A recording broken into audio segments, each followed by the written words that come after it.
The air inside the private terminal was always the same.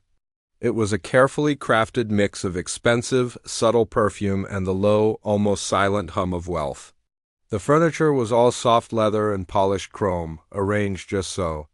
Every surface gleamed under the warm, recessed lighting.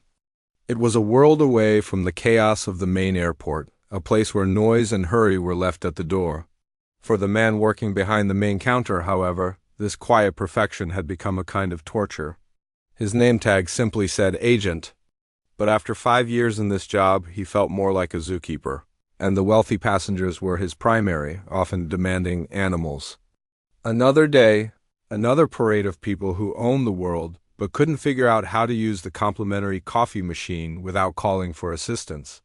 His uniform, a crisp blue blazer, and a tie that felt a little too tight, was a costume he put on every morning, and by mid-afternoon the performance was wearing thin.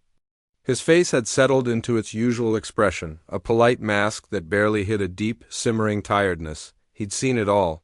He'd seen a man throw a tantrum because his ice wasn't the right shape, and a woman demand he personally go and find her a specific brand of bottled water that wasn't even on the continent. These experiences had chipped away at him, leaving behind a cynical shell. He no longer saw people. He saw bank accounts and entitlement levels dotted was on one of these perfectly polished afternoons that a flicker of movement at the edge of his vision broke the monotony. A man had just walked through the automatic glass doors, and he immediately stood out. Not because he was loud or demanding, but because he was so completely out of place. He wasn't wearing the usual uniform of wealth. No bespoke suit, no flashy watch, no Italian leather shoes that had never seen a speck of dust. This man was dressed in a pair of dark, well-worn jeans that looked comfortable, a simple, plain t-shirt under an even more worn-in leather jacket. His boots were scuffed, as if they'd walked 1,000 miles on city pavement, not just from a chauffeured car. His hair was a little messy, and he had a day's worth of stubble on his face. To the agent, he was a walking red flag. He looked like a delivery driver who'd gotten lost, a courier who'd taken a wrong turn and stumbled into a different world. The man didn't walk with the confidence of the usual clientele. He moved with a quiet, almost hesitant grace, his eyes taking in the luxurious surroundings with a kind of curious wonder. Not with the bored familiarity of a regular, he just stood there near the entrance, looking a bit lost, clutching a small, worn backpack. The agent felt a familiar wave of annoyance rise in his chest. This was the last thing he needed, a lost tourist, a confused outsider. It was a problem that required his energy, a problem he didn't have the patience for. He let the man stand there for a full minute, a silent power play. He typed slowly at his keyboard, pretending to be absorbed in something very important on his screen. He could feel the man's eyes on him, but he refused to make contact. Let him wait. Let him feel like he doesn't belong. Finally, with a heavy sigh that was loud enough to be heard across the quiet room, the agent pushed his chair back and stood up. He straightened his blazer, putting on his best, unimpressed face. He walked out from behind the counter, his footsteps making no sound on the thick carpet, and approached the man. He stopped a few feet away, making sure to maintain a distance that was both professional and clearly unwelcoming. He looked the man up and down, his expression a mixture of pity and disgust. The agent's voice, when he finally spoke, was clipped and sharp, designed to cut through the calm air. "Can I help you?" he asked, the words not a question but a statement. Before the man could fully answer, the agent continued, his tone dripping with condescension. "This is a private facility.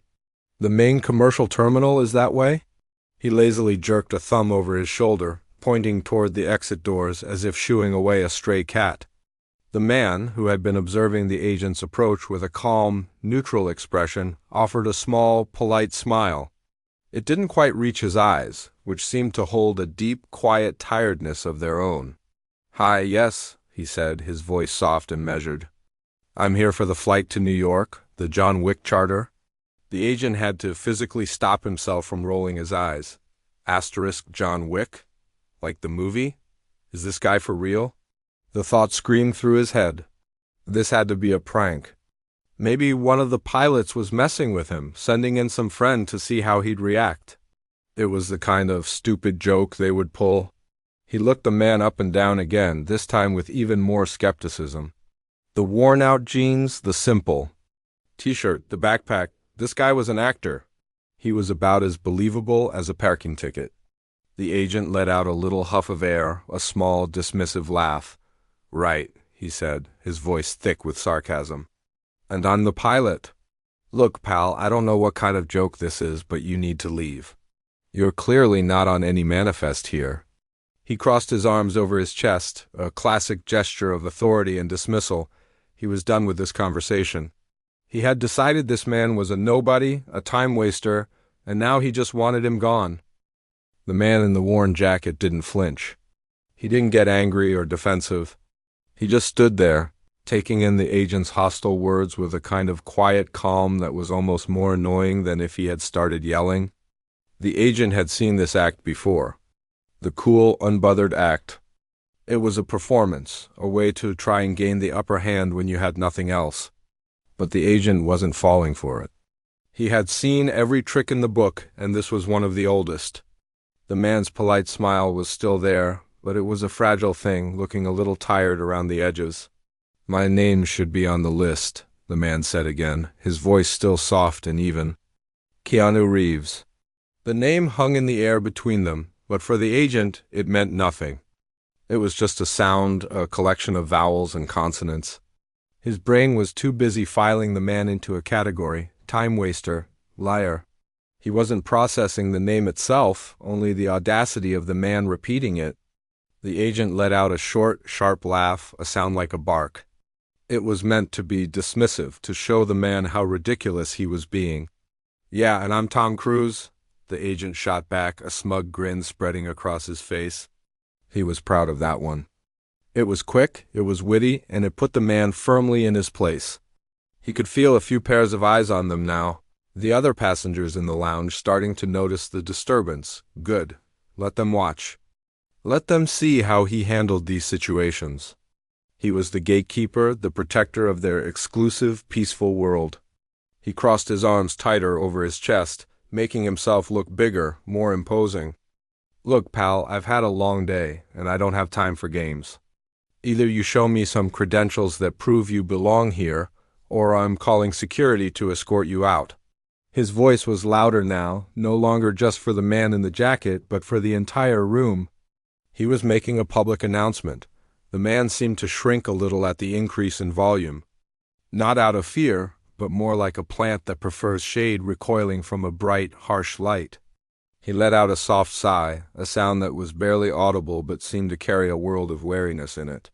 He reached into his pocket and pulled out a smartphone. It wasn't the newest model. The screen was a little cracked, and the case was plain and black.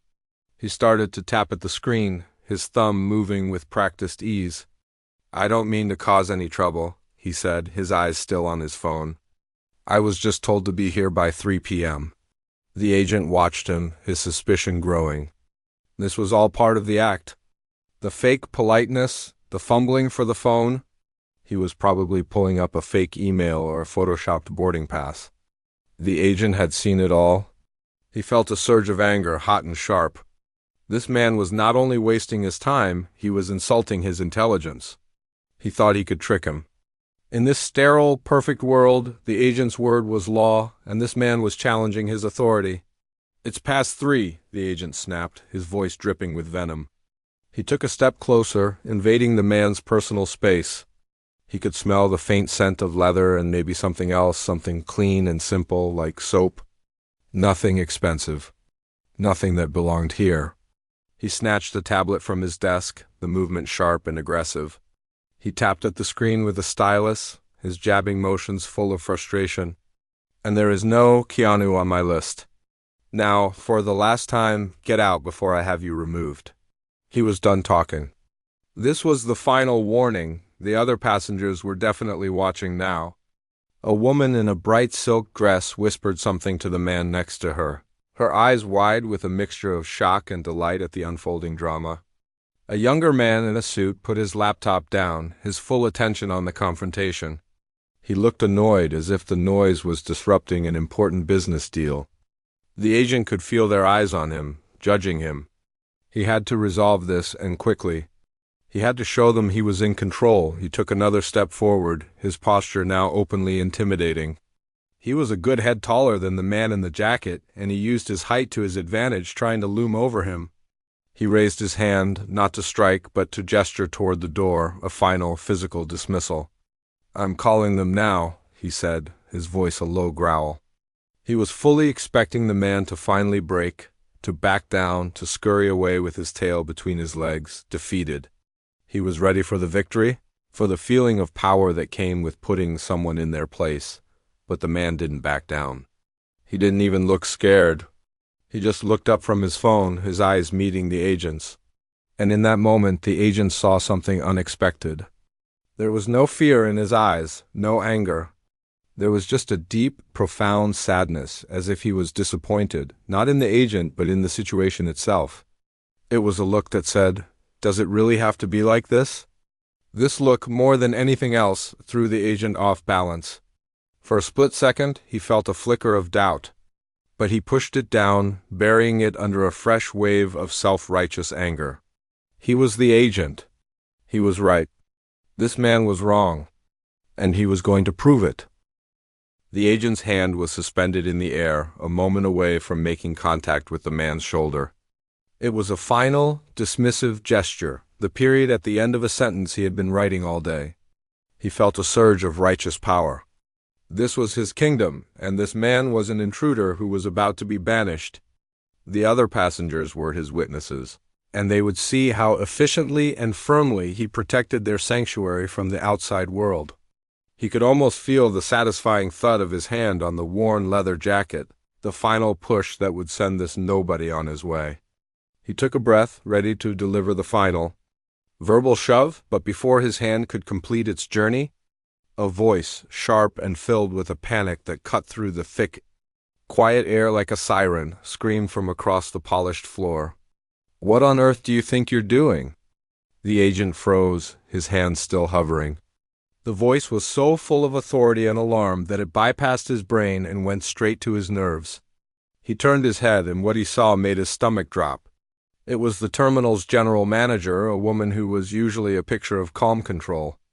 But now she was rushing toward them, her expensive high heels clicking frantically on the marble floor, her face ashen.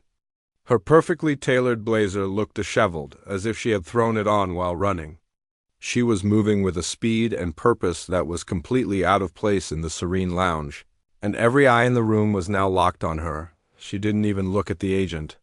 She brushed past him as if he were a piece of furniture, a potted plant in her way.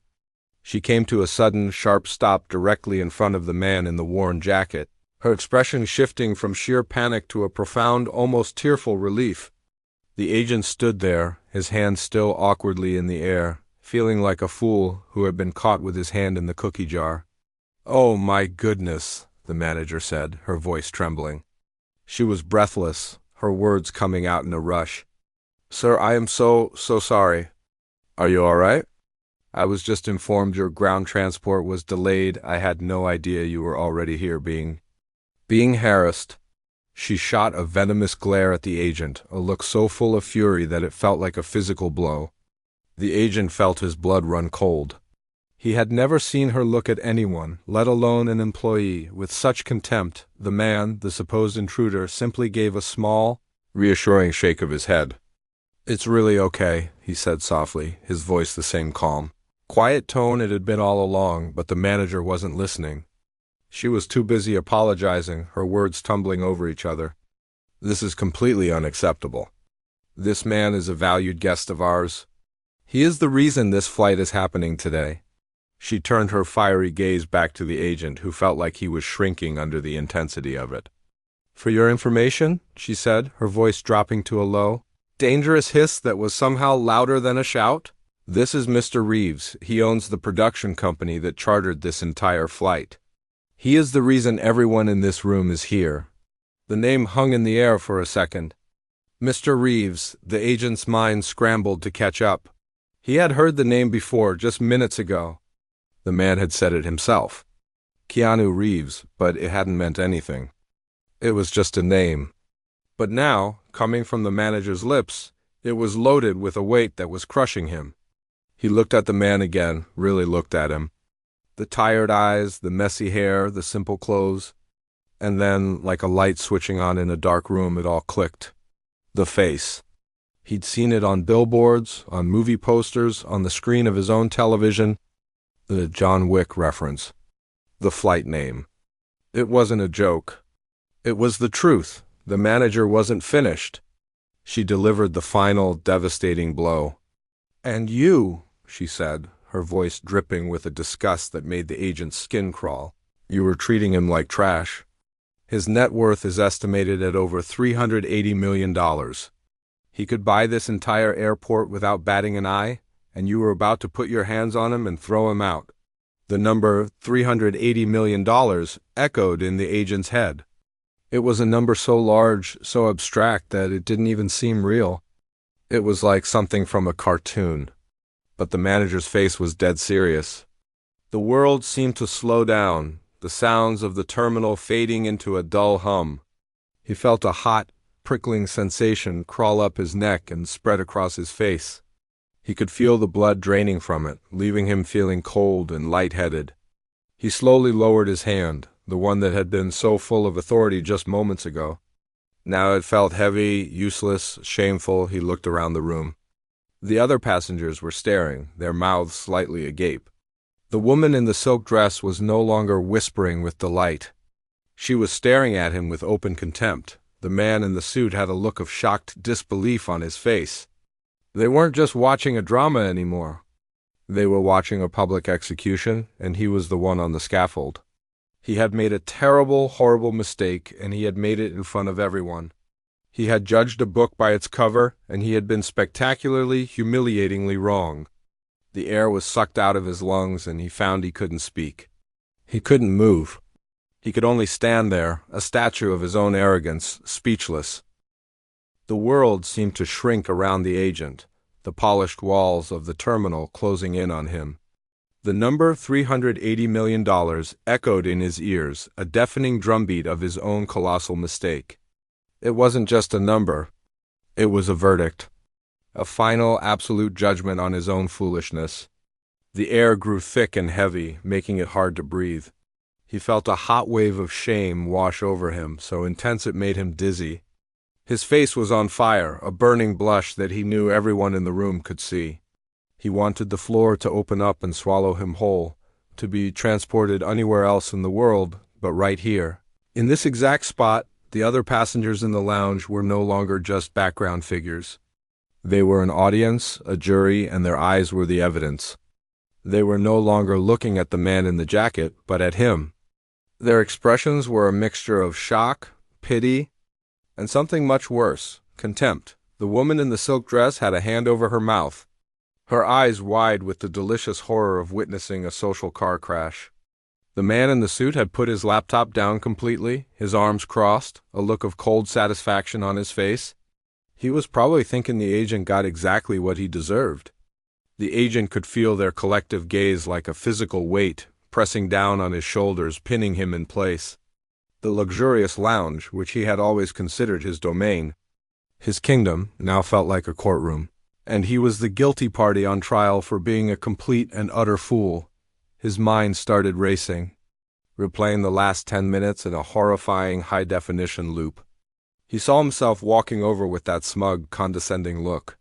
He heard his own voice, sharp and clipped, dripping with sarcasm. "Yeah, and I'm Tom Cruise." The memory of his own words made him cringe inwardly. He saw himself pointing his thumb toward the door, a gesture of such pure, unadulterated arrogance. He had been so sure of himself, so confident in his power to judge who belonged and who didn't.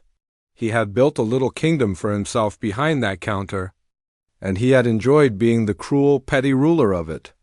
And now his kingdom had crumbled, and he was left standing in the rubble, exposed as a joke, but the most crushing part was still to come. He had braced himself for the fallout. He expected the manager to fire him on the spot. He expected the famous actor, the man he had just insulted, to look at him with anger, or even better, with smug satisfaction. He was ready for that. He could handle anger. He could even handle a bit of gloating. It was what he deserved. But that's not what happened. The manager was still furious, her face a mask of rage as she turned back to the agent, ready to deliver a final verbal execution. You are an absolute disgrace to this company. I can't even... But she was cut off. The man in the worn jacket, the man who was worth $380 million, the man who had every right to be furious, gently placed a hand on her arm. It was a simple, quiet gesture, but it had an immediate effect. The manager's angry tirade stopped in its tracks. She looked at him, her fury momentarily replaced by confusion. It's really okay, the man said, his voice as soft and calm as it had been from the beginning. No harm done. He wasn't just saying it to the manager. He was saying it to the room, to the situation. He was letting it go. Just like that. Then he did something that shattered the agent completely. He turned away from the manager and looked directly at him. The agent forced himself to meet his gaze, expecting to see triumph or anger or even just pity. But he saw none of those things. The man's eyes, those same tired eyes he had dismissed earlier, were not filled with judgment. They were filled with a quiet, almost sad understanding. It was a look that said, I see you. I see the small, angry man you are, and I feel sorry for you. The man offered a small, gentle smile. It wasn't a mocking smile. It was a kind one. And then he spoke, and his words were the final, devastating blow. We all have stressful days, he said softly, his voice carrying a strange warmth. I hope yours gets better. That was it. That was the moment the agent broke.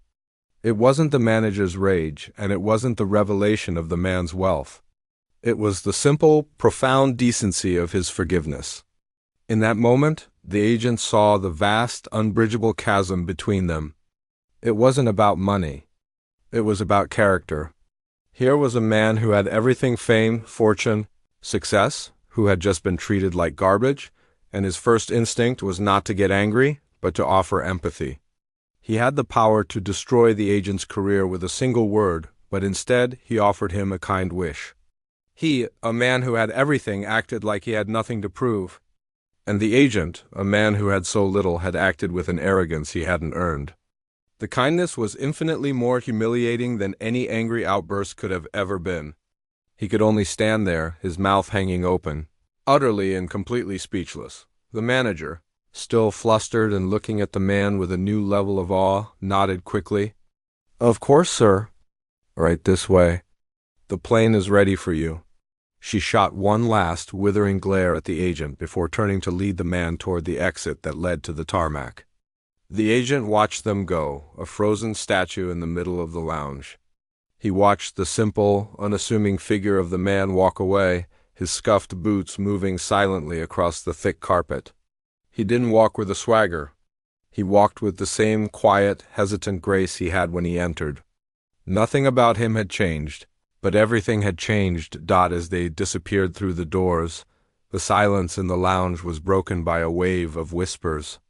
The agent could feel the words washing over him, even if he couldn't make them out.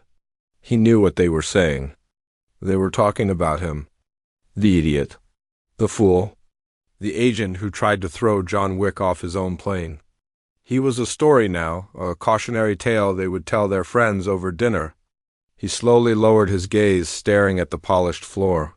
He could see his own reflection staring back at him, a pathetic, broken man in a slightly too tight uniform.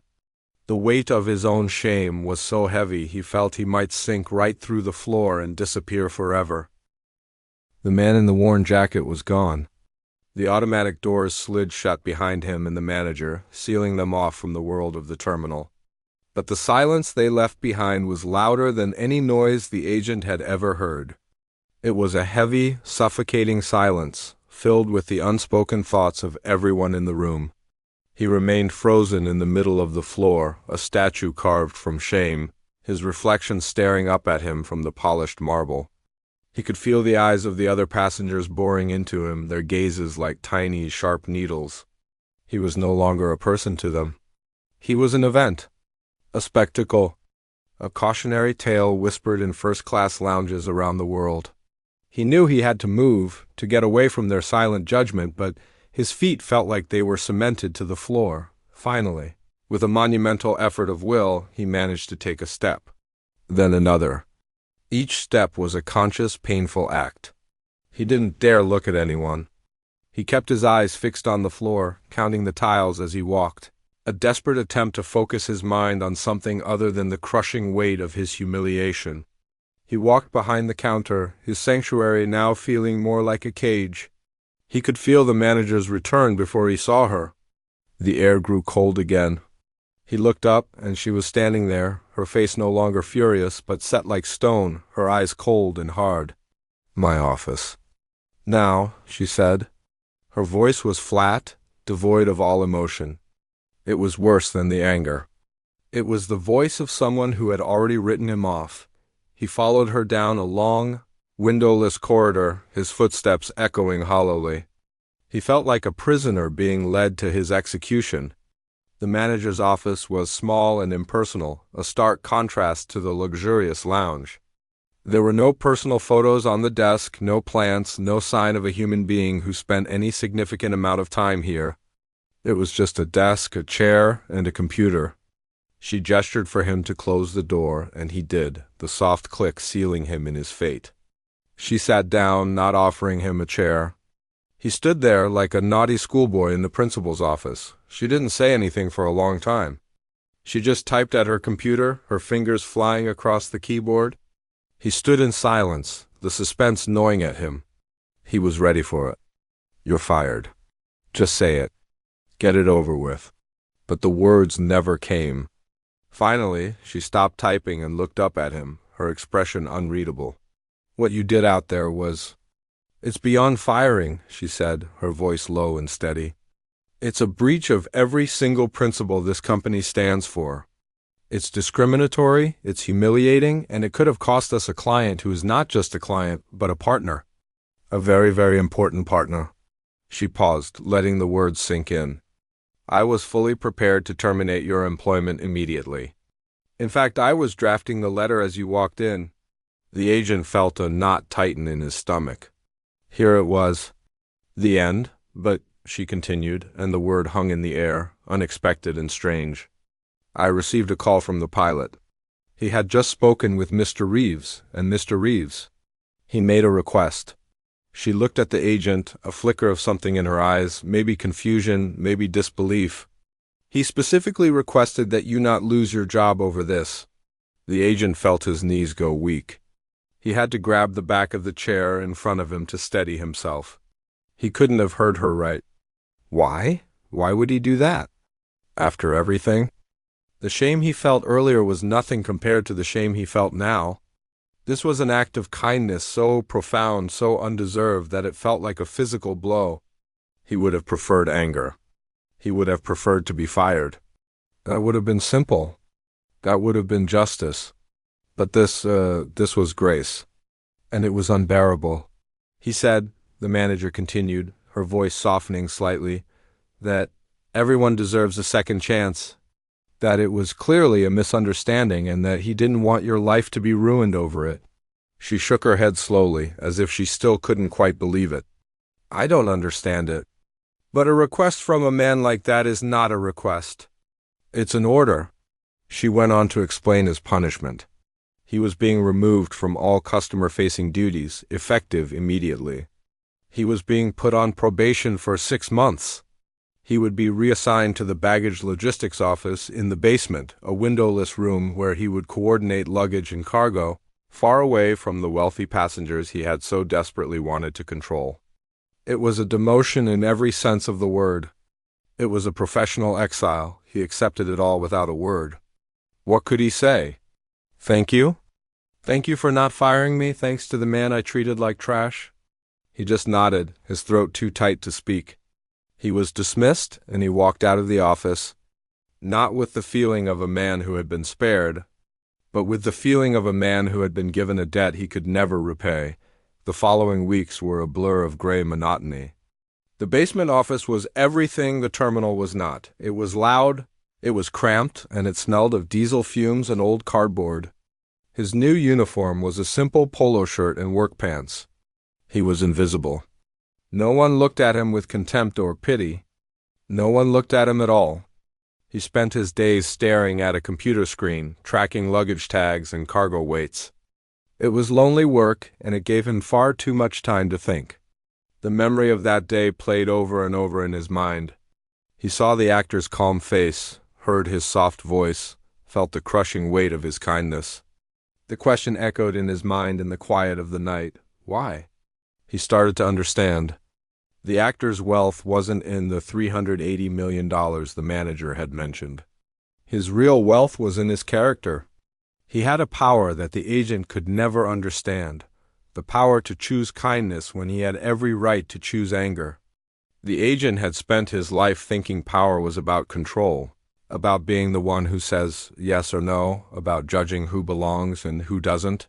But he had it all wrong. True power was about empathy.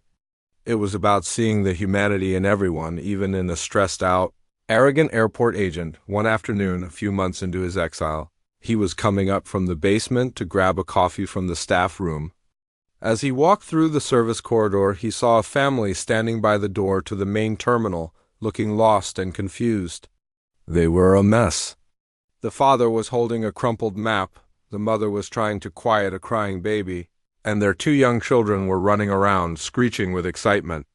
Their clothes were bright and mismatched, the kind of touristy outfits that screamed, "We're not from here."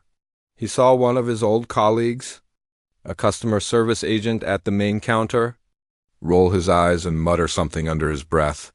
The agent felt a familiar old pang of annoyance rise in his chest. Great, more chaos. But then he heard the actor's voice in his head, as clear as if he were standing right next to him. "We all have stressful days." He stopped. He looked at the family again. He didn't see a problem. He didn't see an annoyance. He saw a tired father trying to navigate a confusing place with his family. He saw a mother who was probably at her wit's end. He saw two kids who were just excited to be going on a trip. He saw himself. He took a breath, and for the first time in a long time, it didn't feel heavy. He walked over, a warm, genuine smile on his face. "Welcome," he said, his voice soft and friendly. "You look a little lost. Can I help you find where you're going?" It can be a little confusing the first time. The father looked up, his face a mixture of surprise and relief. "Oh, thank you. Yes, we're trying to find the check-in for our flight. But we seem to have taken a wrong turn somewhere." The agent spent the next 10 minutes with them, patiently explaining the layout, pointing them in the right direction, and even making the crying baby laugh by making a silly face. As he watched them walk away, waving happily, he felt a warmth spread through his chest that had nothing to do with the coffee he was about to get. He was still just an employee in a basement office. He hadn't become rich or famous, but he had learned something far more valuable. He had learned that you don't need a uniform or a title to treat people with dignity. You don't need to be in a position of power to be kind. The actor had given him a second chance, not just to keep his job, but to become a better person. And as he walked back to the basement, he realized he was happier in that windowless, noisy room than he had ever been in the pristine, perfect lounge. He had finally found his place,